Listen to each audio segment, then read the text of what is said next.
Hello, BookTube. Well, it's Tuesday, and that's Tag Tuesday here on BookTube. And there are a bunch of good tags going around. I've been tagged in a couple of them, so I have that dreaded of all things, a tag backlog. And the one that I want to do today is the Let's Go Outside with Books tag. I've seen people do this. I think Greg at Another Bibliophile Reads did this outside. I'm not going to go to that extreme. I'm rather comfortable on my fainting couch. But it was created by Sandy at Miss Reads a Lot.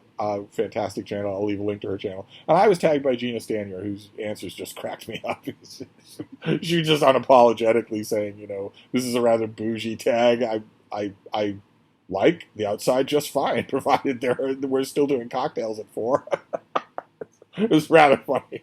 I'll leave a link to both their channels down below. And the prompts are all based on the titles of great wilderness writing, and they're all about they springboard from those. So prompt number 1 is Into Thin Air, of course, which is John Krakauer's great book about a disaster on Mount Everest. Really worth your time to read.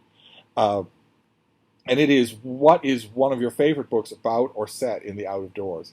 And I automatically thought of Moby Dick. I mean, I think a lot of these things are sort of skewed towards thinking about land, not the sea. But nevertheless, I thought about Moby Dick partly because it takes place out of doors. The whole of it is out of doors, but also because there's a part of my mind that is thinking about wanting to reread it.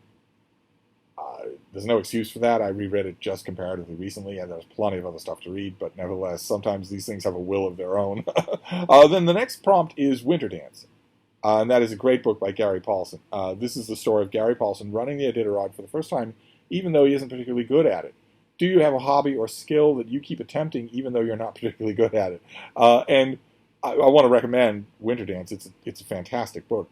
But as time goes on, as I've reached the weathered old age of 28, I have largely dropped by the wayside the hobbies that I was persistently not good at.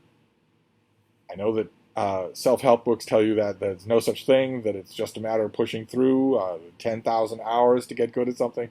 But when I was persistently not getting something, if I tried for years, I would drop it. There's only really one of those that I've kept, and that is sketching.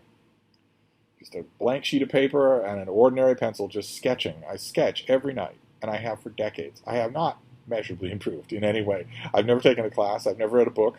I'm sure I have a ton of bad habits I would have to unlearn, but I love it. I really love it. So I love, even if it's provisional, I love thinking of something and then making a picture of it using only the nerves and tendons and the skill in my fingers, where I picture something and then I make it into a representation that you can see and hopefully identify. So I'm going to say sketching. Then prompt number 3 is Wild. This is the story of Cheryl Strayed hiking the PCT, the Pacific Coast Trail, all after the death of her mother. Recommend a book where a central theme is dealing with grief. One of the central themes the book I'm thinking of is The Last Watch of the Night by Paul Monette. And one of the themes running through that book is grief. Not only his grief at his own situation in life, but also the grieving for lost friends. And it's incredibly moving. He's a wonderful writer. I don't think Paul Monette is in print anymore, anything. And I also don't know how healthy his ebook existence is. It might be that a lot of his books, especially his early novels, are not ebooks. I don't know one way or another, but he'll show up at library book sales or whatnot, and probably maybe in some of your libraries. Last Watch of the Night might be at your library or within your library's reach. You might want to give him a try. He's a really good writer. Then prompt number 4 is Into the Wild. Of course, that was going to be on this list, which follows Chris McCandless, who travels to remote Alaska and unfortunately passes away in the wilderness. I hate that euphemism anyway, passes away. He dies in the wilderness. I hate it more in this case because he died of his own stupidity. I've been in the exact wilderness that he was in, and with far less in the way of help than he had at many, many stages of his decline into death. And I'm still here. It's just, he went into it with ridiculous, hippy-dippy, stupid notions and refused to abandon those notions even when he could clearly see that sticking to them was going to cost him his life. So, but the book is very interesting anyway, even if it drives me nuts. And the prompt here is, does the idea of living off the grid or away from society appeal to you? And at first I thought, well, there's a whole rabid ecosystem of preppers out there in the world and now on YouTube. A lot of them have profitable YouTube channels with many, many thousands of subscribers who are waiting for doomsday to come and preparing for it. And at first I thought, well, living off the grid then is therefore a nuts idea, a mainstream Alex Jones type paranoid idea. But that's not true. I've reflected on it and remembered that for large chunks of time in my life, I was off the grid. I mean, there was a lot less of a grid when I was traveling. There were no satellites in the sky except for war. There was no GPS. No one had any personal electronic devices. There were no cell phones or cell phone towers or anything like that. So you were more likely to be off the grid if you traveled than you are today. It's pretty tough to get off the grid today. But in addition to that, back then, not only was the technology lacking, but I often went into the back of beyond, where no one knew where I was for months at a time, where no one had any idea who I was when I encountered them, where there was no way to know. When you go out traveling, even a day hike in a wilderness near you, you will be urged by many a trip advisory not to do that. Don't travel that way. Make sure someone knows your plans. Make sure someone knows where you're going to be at every stage of those plans, so that if everything goes wrong, God forbid, even your electronics wink out, someone can still find you before you die. But for most of the time that I was traveling, nothing like that was even remotely available. I think of all the times that I had near misses, close encounters, that sort of thing, and if things had gone poorly, without luck, without a modicum of skill or a little help from my dogs, no one would have known where I was. I would just have vanished into thin air, so to speak. So, the concept of living off the grid, I have no interest in doing it now. I live on the grid. I'm a complete creature of the grid. I make my living on the grid. I don't punch a clock. I don't go to an office. I couldn't do my job if not for the grid, but I still think about it. I watch a lot of those prepper channels, but I think about it anyway because the grid, at least in America, is incredibly fragile. And everybody depends on it. And I don't think enough people take that into account. I brought this up on this channel many times before, especially now when we're a week away from the official beginning of hurricane season, June the 1st, in the Northern Hemisphere. And a lot of people who watch my videos are within reach of hurricanes, and I don't know how many of you prepare. It's not just hurricanes, of course. A bad solar flare, an electromagnetic pulse of any kind could take out the electric grid. How long can you live without that in your current state of preparedness? That's a simple question. You don't have to be a crazy paranoid prepper to ask that question. And you don't have to be a crazy paranoid prepper to find your answer wanting. Do you have enough emergency stuff set aside so that you can live without the grid if it abandons you? As it very well could. It easily could. A kid could hack it out of existence. For a day at least, or more than that. And a disaster certainly could. Think about disasters. I mean, like I mentioned, we're a week away from hurricane season. That's June the 1st that it officially starts. If you look up something called the loop current, you will see extending all the way into the Gulf of Mexico, the Lesser Antilles, and all the way up the northeast coast of the United States, all the way to Maine. The loop current is more pronounced and warmer than it's ever been before. And weather advisory groups, one after another, have been sounding the alarm about that. The ocean's waters and a vast amount of the Atlantic are warmer than they've ever been at this time of year, and warmer deeper down. The heat is extending deeper down, which means it's less vulnerable to winds or storms to knock it out. It will stay warm, in other words. Water will stay warm. Hurricanes are semi-living beings, and they feed on warm water. That's what causes them to build and grow. And a number of environmental agencies have been pointing out that is the perfect set of ingredients, not only for a large number of hurricanes that grow so strong that they earn names of their own, but also a large number of severe storms that not only get big, but that intensify quickly and become dangerous. Not many of those made landfall last year. What if 6 or 7 or 8 or 9 or 10 of those did make landfall this year? It's only random chance. If all of the water in the ocean, in the relatively broad pathways of these storms, if all of that surface water is warm, then it'll be random chance that causes a lot of these storms to become so-called fish storms where they don't impact land. So that's millions of people living now in 2022 within easy reach of what could be a very active and dangerous hurricane season. If you're one of those people, how prepared are you?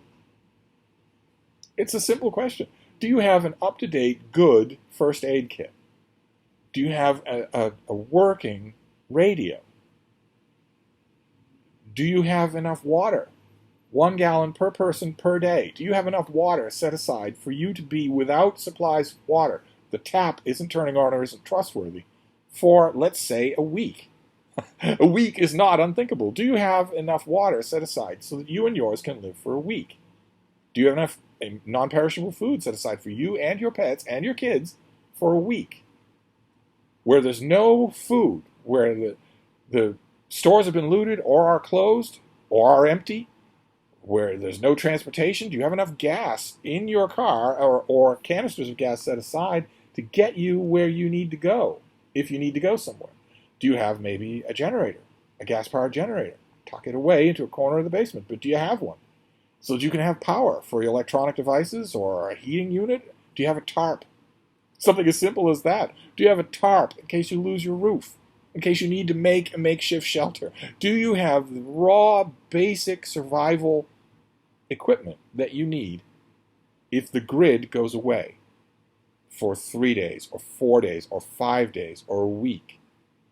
It could happen, especially if you live in a hurricane zone. If you live in a hurricane zone, you could be cut off from help for a week. Cut off from help, cut off from electricity, cut off from groceries or water. Do you have supplies enough to live that out? If you don't, you should. It's not hard to do. Like I've mentioned many times on this channel, just add a little increment to each week's shop.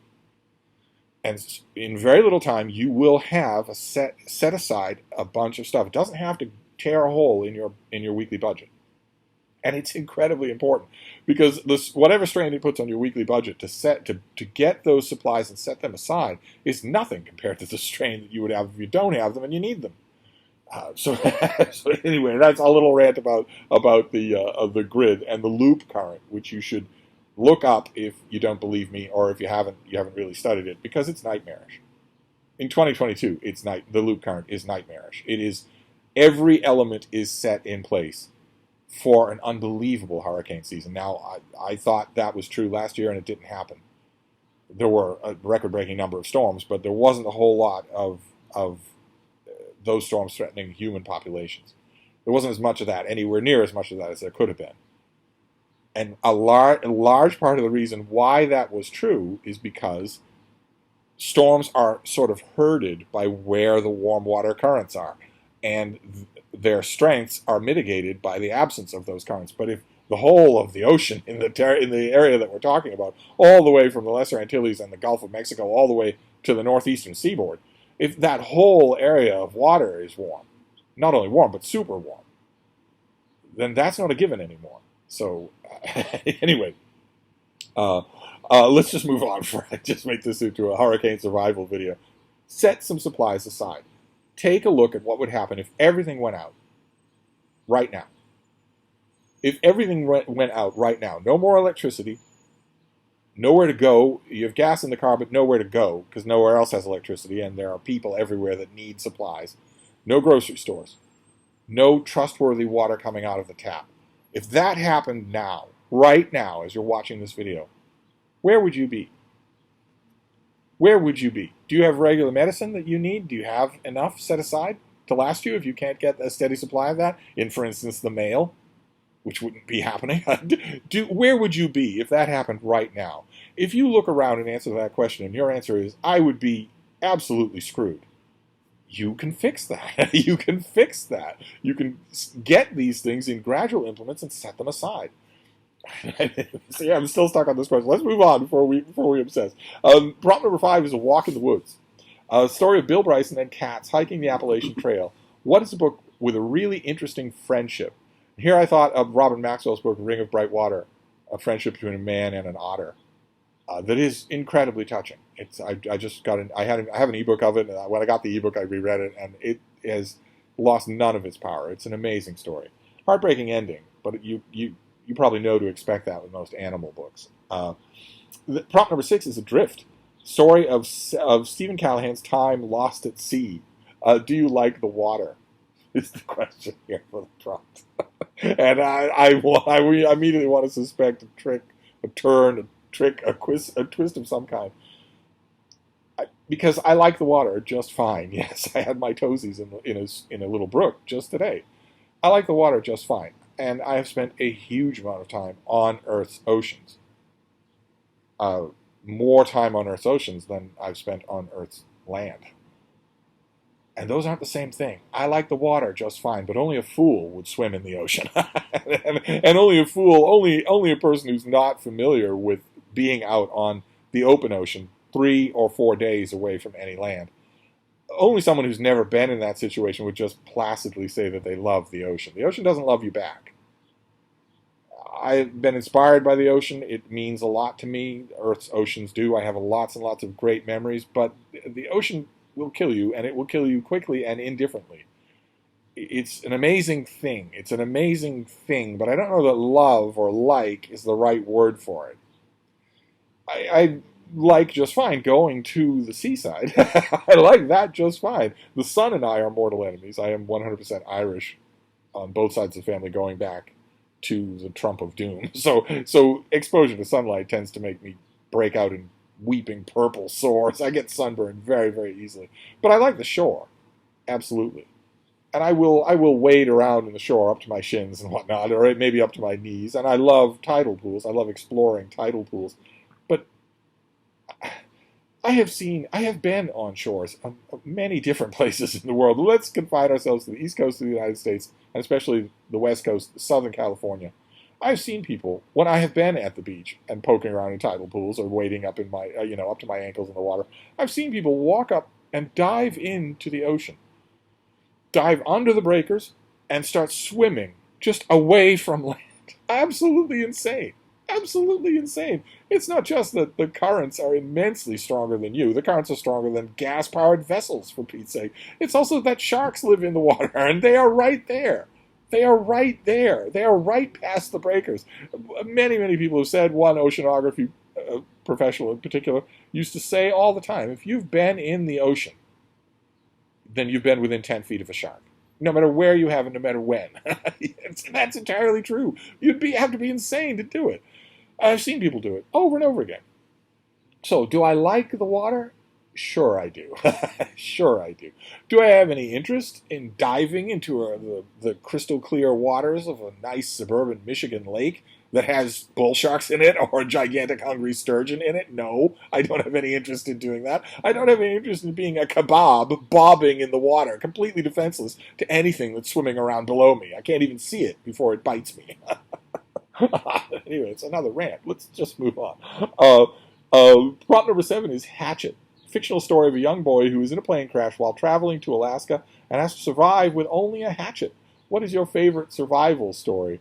And here I'm going to take it easy on the rest of you and assume that the tag is not asking for my own personal favorite survival story, since that is the last thing you want to do is invite Grandpa Simpson to tell boring old travel stories. I'm assuming this means the favorite travel story that I have read. I have an enormous number of survival stories of my own. There have been many, many times when I was out tramping or sailing with my dogs where one mishap or another caused supplies to suddenly vanish. Will happen, it will happen, where suddenly your best laid plans of, I've got 6 weeks of provisions here, suddenly they're gone. And then you do need to survive. Then you need to say, okay, well, what are we going to do here? Because the world doesn't care. The natural world doesn't care. So you have to figure out, what are you going to do? In those decades, like I mentioned, there was no calling anybody. There was no, pinging GPS or anything like that. There were no options like that. So if you were alone with your dogs, you had to. I'm assuming the prompt is not asking for my survival stories. Instead, I have a series of books in mind that I used to get them every time there was a new edition, and they stopped. As far as I know, they have not continued. The author was Robert Pelton, and the series was The World's Most Dangerous Places. And they made fascinating reading. I would often read them lining up their contentions against my own experiences in a lot of those places. And they were really well done. I had, I think, the first edition when it first came out. And then I think I skipped a few editions. I had like the fifth edition, something like that. It got progressively bigger. They had more and more survival details, more and more things that you need to know if you're planning on traveling to Kyrgyzstan or something like that. The people that are involved, the dangers that tourist bureaus don't tell you about, all that sort of thing. It made for fascinating reading, especially if you'd been there in the kind of non-tourist, non-packaged ways that Pelton is actually talking about. I don't know if those are made anymore. I don't think those books are made anymore. I think they sort of fell on the hard times that all the rest of travel writing did once the internet sprang into existence, and suddenly people realized, well, if I want to know what a place is like, I can just look it up. I can watch tons of videos. I can Google all sorts of information. I don't need, once upon a time, for decades, at my bookstore, customers who were going to Thailand or something like that would come in for a travel guide. And the hunger for those things has disappeared or drastically decreased because people don't need them anymore. It used to be that was where you go for the information. Now it's not necessary. You have all that information on your phone 24 hours a day in your pocket. But I'm going to say world's most dangerous places. Those brought back memories. I would love to have the last paperback that I had of those. I also want to mention, when we're talking about survival stories, I mentioned sharks. I thought I would mention Chris McCandless directed a movie called Open Water. I don't know if it's on any streaming service now, and I don't know which one it is if it is.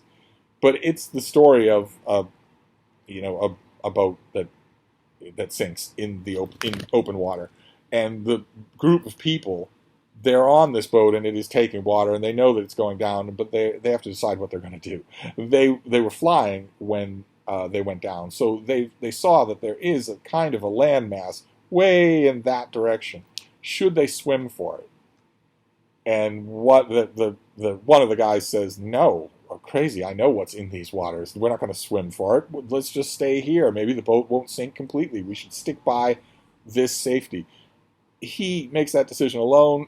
4 of the others decide they're going to take all the flotation devices that they can find and paddle their way to that land, which is not, they can't see it. It's a distant paddle from where they are.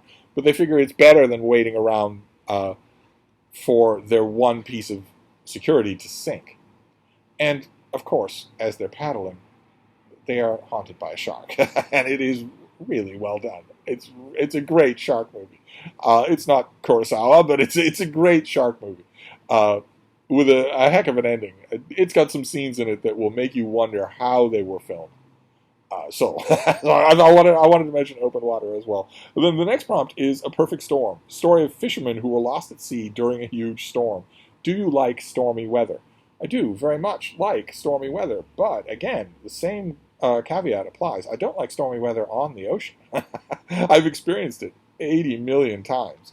And if you've never experienced a really bad storm on the ocean, when you can't hide from it, you can't snuggle up under a comforter while the rain hits the windows and just read.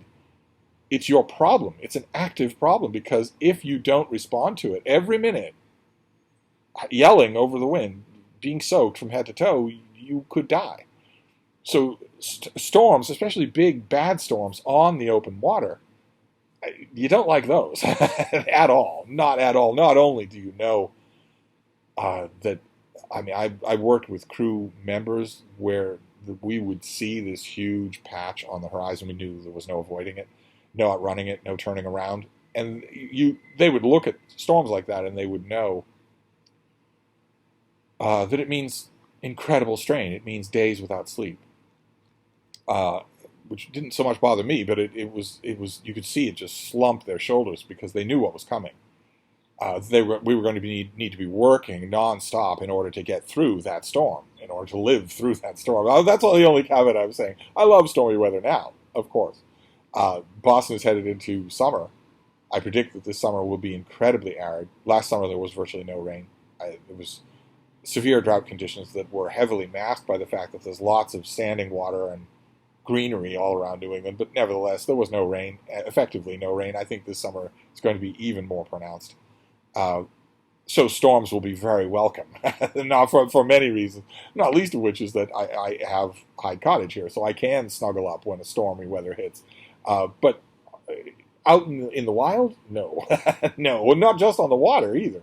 On land as well. There were many, many times where my boys and I were out in the wilderness of of Kamchatka or of Western Canada or Alaska, where you know that a storm is coming, a big storm is coming, and you're not. There's no shelter. You're in the woods. There's nowhere. You've got to figure out a way to get through it.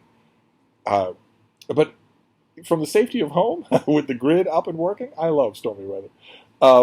And then number 9, finally we got to the end here, is to tag some people. And I want to tag some BookTube regulars, but also some new people. And the new people, there are lots of open questions. I don't know how often they'll be uploading videos. Some people who are new to BookTube don't particularly want to do tags. And if they've got a new channel and I haven't, studied from one end to the other, I might not know that. No imposition is necessary. I want to tag James Holder and the Booklectic, and also David Wiley. Those are old practiced hands at BookTube. If they haven't already been tagged, a lot of people have been tagged in the, what was this called again? Let's Get Outside with Books tag. So if they haven't already been tagged, I tag them. But I found a bunch of new BookTubers that I want to tag as well, just in case they want to do tags and want to feel included. I'll leave links to their channels. The first one is Books and Cobwebs, one of the many new channels that I found where, in addition to everything else, the person is also an author. Very interesting stuff. Then there's Alex at Ink and Fig, a very, very interesting channel that I'd love to hear the answers, if there are any, for these questions. Then Heather's Heroes and Heroines, another fantastic channel, and I don't just say that because of Bear. I could. He's a big, wonderful dog. But I say it also for the channel as well. And Elena's Life, who has a fantastic channel. I saw her BookTube newbie tag and was just staring at the books behind her on her shelves. It seems from those books that she is a genuinely eclectic reader, and as a genuinely eclectic reader, I always like seeing another one. Not that I mind. If somebody starts a new BookTube channel, says, I love romance or I love epic fantasy, I love that. I love those too, and I want to hear all of your recommendations and what you like about the books you read. But when I see shelves behind somebody that aren't one thing, that are eclectic, very, very nice. The only worry that I have with Elena's Life is it sounds like she's incredibly busy in grad school, so I don't know how many videos we'll get. That's why I worry about this with everybody. I worry about that even with old BookTube veterans. I often wonder, what do the rest of you do? How on earth do you find the time to make videos? It's one thing if you're, a lonely old shut-in who never leaves his fainting couch. But if you've got a job, school, family, hygiene, pants, I don't know where you find the time to make videos. But I hope that all 4 of these people do. I hope that they find the BookTube community that they mention in their BookTube newbie tags, because it is real. And it's worth finding. So it sometimes takes some persistence to do. But I'll leave links so that if you want to go and extend them, a hail and hearty handshake, that you can. So anyway, those are the people that I'm going to tag: 3 veterans and 4 new people. And that it will do for this tag. That was quite enough nattering. So I will wrap this up for now, and I will be back. Thank you, BookTube.